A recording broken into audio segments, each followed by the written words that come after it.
Assalamualaikum warahmatullahi wabarakatuh. Sekarang nih, Babe cuma mau cerita lucu, cerita lucu. Jadi waktu itu kejadiannya setelah kejadian harimau siluman.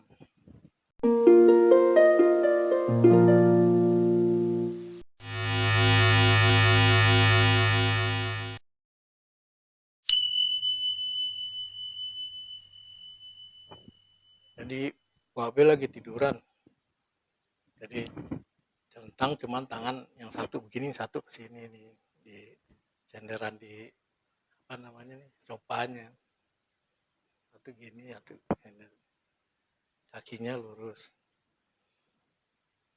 Nah, kebetulan Babe lagi tidur kayak begitu nih, tiba-tiba nih Babe enggak nih, ada yang set ngedeket. Babe deminin aja. Udah Babe deminin nih, dia tangannya ngeraba nih, ngeraba ini nih, dada. Cep, begitu dipegang, tek, Babe tahu. Ini kuntilanak nih, Babe tahu ini kuntilanak. Begitu dipegang, cep, kebetulan tangan Babe begini kan ya, ya Babe pegang langsung, cep, gitu. Babe pegang kalau Babe tiduran, Babe tarik karena pengen lihat mukanya. Dia nggak mau dilihat mukanya tuh, dia madep sana tuh, mau tarik-tarik pun nggak mau tetap. Terus dia nangis. Begitu dia nangis, ya Babe merasa kasihan juga, Babe lepas aja. Begitu lepas dia bersuara, bersuara kiki kiki, waduh, brengsek banget nih. Tapi selang nggak lama, sekitar 2 mingguan dah gitu ya, Babe kan masih suka kalau siang tuh suka tiduran di situ ya. Ini kejadiannya siang, suka tiduran di situ di kursi. Dia begitu lagi. Dia datang, dia duduk di kaki, kaki Babe selonjoran gitu mah. Dia datang, dia duduk di kaki, madep ke belakang. Jadi yang kelihatan agak nyamping dikit aja, cuman agak ke belakang gitu. Nah, Babe longok nih. Katanya kalau kuntilanak kan sendal bolong, belakangnya bolong. Babe longok. Enggak bolong, enggak bolong, apa mungkin karena tutupan rambut. Dia pakainya serba putih. Dia Babe bilang begini, Babe gerakin kaki Babe, sana sana sana sana, Babe gerakin kaki Babe, sana sana. Dia nggak ngeliat, nggak bawa, padahal ngeliatin, pengen tahu mukanya kayak apa. Dia nggak ngeliat, dia terbang aja lagi. Babe mikir nih, jangan-jangan dia senang sama Babe nih. Nah udah nih, nah ini kejadiannya pas malam, malam tapi malam besoknya. Malam Babe lagi sholat apa tahajud, sholat tahajud tengah malam mah, sholat sejadah. Emang bukan di situ, di ruangan yang dekat dapur, jadi belakang dapur sini masih ada ruangan kayak tamu juga, cuman tuh sambungan dari rumah itu, yang rumah yang pokok, atasnya dari asbes sama seng. Nah, dan pintunya bagus, ininya bagus lah, kacanya juga gede. Kebetulan madep kiblat itu kan kebetulan madep barat tuh madepin kaca, pintu ya pintu, terus ini sebenarnya kaca gitu, gede kacanya. Nah, gelar deh tuh sejadah di situ. Bawa sholat nih. Allah, Akbar. Itu kaca disambit sama dia tuh. Babel dia tuh kayak batu setengah tuh, batu bata setengah. Luar gitu, murak tuh kaca. Kan bawa kan kaget langsung lihat tuh, ini kapan deh. Tapi nggak ada pecahannya, nggak ada, kaca juga nggak pecah, bawa pegang tuh nggak pecah. Mau begitu lagi nih, Allah, begitu lagi, begitu lagi pas yang ketiga kalinya nih. Babe tuh buka ini nih, pintunya babe buka nih, karena pakai grendel doang kan dari dalam, babe buka krek gitu. Babe pura-pura, Allah, bawa tuh bebar, bawa pukul, bawa ke depan, bawa giniin, dia ada di atas pohon. Bapak udah tahu nih, dia ada di atas pohon asem. Pohon asemnya gede, aduh, buahnya banyak. Begitu pas Bobo lihat, bener di atas. Itu kabur sampai anginnya aja, wuas gitu. Sampai jatuhin ini ya, jatuhin sampai jatuhin yang namanya tuh asem-asemnya tuh ada sejengkal-sejengkal tuh asem segini-segini nih, gede-gede, orang pohonnya juga gede. Itu asem pada jatuh, malam-malam pada ribut tuh di atas seng mau aspal, jadi tembung, aduh, sampai tetangga ada apa mas? Oh enggak, ini angin tuh, angin kayaknya tuh asem pada jatuh. Oh pantas katanya. Iya, itu kan dia masuk aja, bapak nggak pungutin tuh asem bodoh. Nah, cuma babe berpikir, nih dia pasti seneng sama babe, cuman kan babe ngeladenin gitu. Aduh, tapi kan udah babe ancam. Pas babe lihat babe ancam, awas lu ya sekali lagi. Nah pada saat itu dia nggak pernah lagi datang. Sampai babe balik pulang ke Jakarta tuh dia nggak datang. Lama deh tuh, lama. Nah ini sekarang di Jakarta nih. Di Jakarta, tepatnya di Kampung Rawadas. Kebetulan babe pada saat itu keluarga nih ngontrak, ngontrak baru tuh, rumah kontrakan baru tuh di situ ngontrak. Kebetulan Dipan masih ada di bawah pohon mangga di situ. Karena beres rapi-rapi capek, tiduran di Dipan. Itu pas maghrib, iya pas mau maghrib lah. Tiduran, tek gitu. Ini juga ada lagi tiduran juga nih.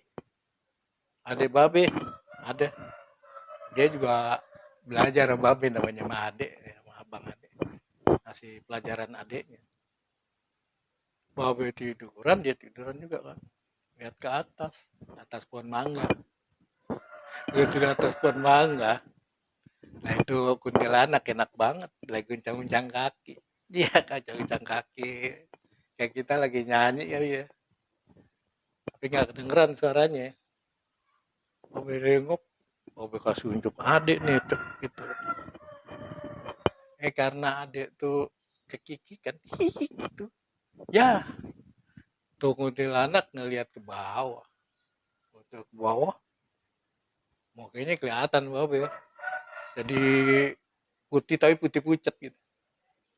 Tapi bentuknya mukanya bagus, cakep gitu. Cuman putih pucat. Itu dia ngelihat. Dia begitu ngelihat dia kaget. Ah, jadi bukannya orang yang kaget, tuh kuntilanak kaget. Jingkrak. Jingkrak kaget langsung kabur. Ini nih adik bapak ketawa dia. Nebang. Iya. Jadi dia nerabas pohon kelapa tuh yang belum begitu tinggi banget, diterabas terus gitu. Ya pindahnya iya ke pohon-pohon mangga lagi. Oh, ini juga pohon mangganya rada gedean dari yang ini. Kelihatan ke pohon mangga lagi. Kenapa dia senang di pohon mangga ya? Ya itu. Makanya aneh. Senang banget di pohon mangga. Gitu. Ya gitu deh kisahnya deh. Lucu. Jadi bukannya orang yang kaget, kuntilanak yang kaget. Gitu, yang kuntilanak lihat orang kaget. Gitu. Biasanya kan ente kalau ngeliat kuntilanak nih, kalau yang kaget ya begitu lihat kaget lari gitu. Kalau enggak sih mungkin enggak ya. Nah, jadi tuh sampai di situ tuh. Pada saat itu udah nggak ada kejadian-kejadian kuntilanak lagi udah. Cuman ada waktu babe jaga pas udah kerja di SMP 157 tuh, SMP Negeri 157, ada kejadian-kejadian ya, tapi nggak usah perlu diceritain lah, kejadiannya banyak ya, orang yang lihat lah apa nggak usah. Jadi begitu aja tuh ceritanya. Jadi aneh gitu. Biasanya kan orang yang kaget ya lari ngeliat. Nah, ini kuntilanak yang kaget, coba ente bisa bayangin Gimana nggak kagetnya sampai jingkrak dia. Tengok jingkrak. Kaget. Aneh. Udah. Lewat atas itu ya nggak ada kejadian tuh lama tuh. Sampai babe tuh belum pernah lihat lagi kuntilanak. Ya di 157 ada kejadian-kejadian kuntilanak ya itu sih nggak perlu dipikirin. Nggak seru kalau itu mah ya. Akhirnya babe kerja di Salitu. Nah, jadi begitu doang nih ceritanya. Jadi lucu ya. Ada kuntilanak bisa kaget ngeliat orang. Jadi begitu tuh ceritanya. Cuman begini nih Bapak kasih tahu ente ya. Jangan ente tuh punya pemikiran picik. Bapak tuh belajar ilmu syariat tuh lama. Kan kalau ketemu hadis, ngeliat tuh jin, mana ada orang bisa lihat jin, bisa lihat orang halus, mana ada gitu. Ente belajar. Belajar.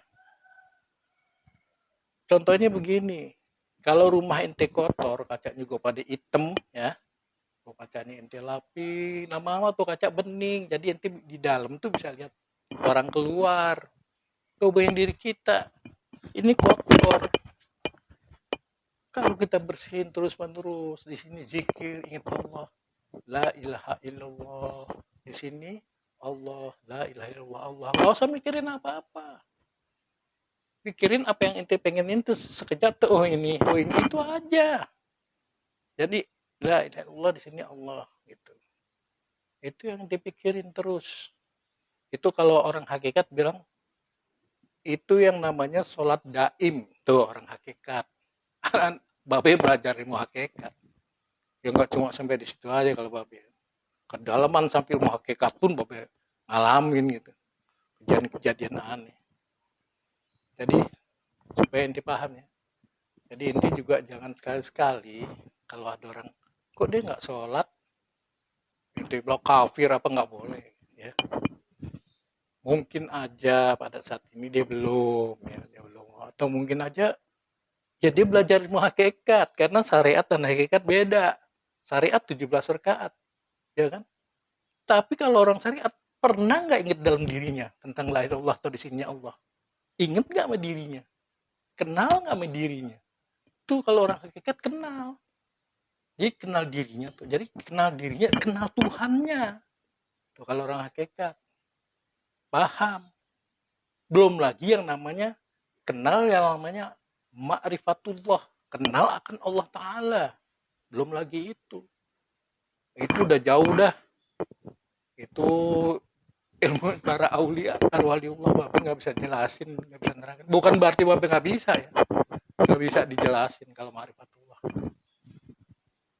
Jadi makanya Bapak saranin ya, jangan sekali-sekali ente nyolak orang yang tidak sholat, barangkali dia belum mau sholat atau gimana, atau ente juga nggak tahu dia orang hakikat ya, karena beda. Begitu juga yang orang hakikat, jangan nyala orang syariat. Ada hakikatnya orang syariat, oh pelajaran ente baru kulitnya aja juga gitu. Ada orang hakikat yang begitu. Orang syariat juga lucu juga, sama juga. Ente sholat kagak apa-apa, emang ente orang Islam gitu. Emang iya, karena kan kalau orang Islam tuh yang pertama ya membaca 2 kalimat syahadat. Nah itu dia udah membaca 2 kalimat syahadat karena dia paham dirinya, kenal dirinya, kenal Tuhan, dan dia kenal yang namanya Muhammad, paham apa yang disebut Muhammad, dia paham kalau orang hakikat. Makanya jangan juga nyela. Jadi yang syariat jangan nyela orang, jangan dikhawatirkan dia orang yang belajar ilmu hakikat. Begitu juga yang orang hakikat, jangan nyela orang yang baru syariat. Kalau yang baru syariat juga baru belajar gitu aja, belajar tentang kulitnya, bismillah aja kagak ngerti gitu. Ada orang hakikat yang suka gitu juga ada. Suka nyela-nyela orang syariat. Yang benar itu kata Imam Hambali itu, saya bawa dua-duanya kata Imam Hambali, syariat dan hakikatnya. Makanya disebut Hambali, seorang hamba yang jadi wali itu. Ada istilah-istilah begitu. Maka disebutlah ma'rifatullah, kenal akan Allah Ta'ala. Jadi harus dua-duanya dilaksanakan. Nah itu yang namanya ilmunya para aulia Allah Ta'ala. Tapi detailnya nggak usah dah. Tapi nggak bisa jelasin. Soalnya itu jauh banget. Di sini nih pemikiran kalian tuh nggak akan nyampe. Terus terang Bapak nggak nyampe pemikiran ke situ. Ya. Ini Bapak bisa jelasin. Supaya ente paham. Kenapa tiba-tiba kok ada orang juga yang lain kok bisa lihat kuntilanak. Kok bisa lihat jin. Barangkali dia juga bersih orangnya. Orangnya ridho, tawadu, ikhlas. Hidup di dunia tuh benar-benar tawadu, ridho, ikhlas. Ya kan? Begitu juga kalau ada orang yang kayak begitu, jangan nyala-nyala. Wah, tergila tuh. Bukan gila. Memang dia bersih badannya. Kalau orang bersih tuh rumahnya bersih, kacanya bersih. Ngelihat keluar tiba-tiba tuh kelihatan. Tuh. Kalau ente nggak percaya nih, ente udah belajar syariatnya. Nah, sekarang ente belajar hakikat nih. Ya.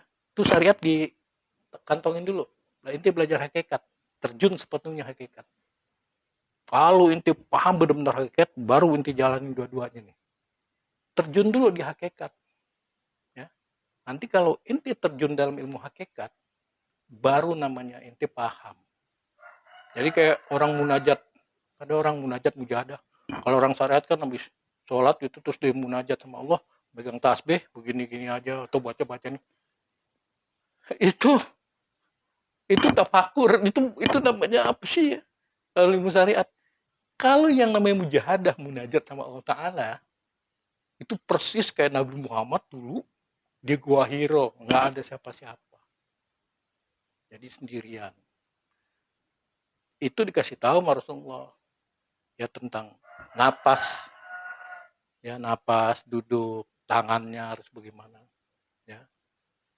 Jadi dikasih tahu, nggak sembarangan orang duduk munajat. Bacanya sih gampang, yang baca 4 doang nih, taut bismillah sahadat laulah. Taut bismillah, doanya sahadat laulah, gampang bacanya. Konsentrasinya sama napas itu diatur, keluar masuknya napas, ya man ahroza nafasan bi ghairi zikrullahi fawal mayyitun. Mislul hayawana dunal bagu wal hinjiru. Jadi kalau ente tidak tahu tentang keluar masuknya napas, hidup ente di dunia ini akan sia-sia tentang zikrullah ta'ala. Ya. Jadi tentang zikrullah tuh artinya mengingat Allah ta'ala. Wahwal mayyitun. Jadi semisalnya tuh ente mati, mislul hayawana seperti hewan dunal baguanya, bukan seperti sapi, melainkan seperti hinjiru, seperti babi. Jadi hina. Tuh kalau orang yang nggak paham. Tapi mulai saat ini ente mesti selalu ingat akan Allah. Di sini nih. La ilaha illallah. Kalau ente di sini belum bisa mengingat akan Allah, cukup di sini aja. Di sini dikendalikan, ini pun dikendalikan nafsunya. Itu orang-orang hakikat. Itu baru orang hakikat. Bukan orang hakikat. Wah, nih gue begini nih, gue belajar tentang hakikatnya, gue belajar tentang makrifat. Belajar tentang makrifat. Makrifat itu arti kenal. Jadi dalam ilmu hakikat, kalau kita udah benar mendalam, dia akan kenal sama Allah. Artinya makrifat. Kenal makrifatullah. Lain lagi kalau Allah Ta'ala. Masalahnya yang namanya Allah Ta'ala menyangkut syariat dan hakikat. Dia cuman mengenal tentang zat gitu. Ya. Barang siapa mengenal dirinya, maka ia akan mengenal Tuhannya.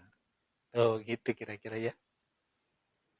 Oke, sampai sini dulu. Nah, lain kali nanti Babe cerita lagi tentang ya ilmu hakikat, tentang yang lucu-lucu juga boleh deh, nanti Babe cerita ya. Wassalamualaikum warahmatullahi wabarakatuh.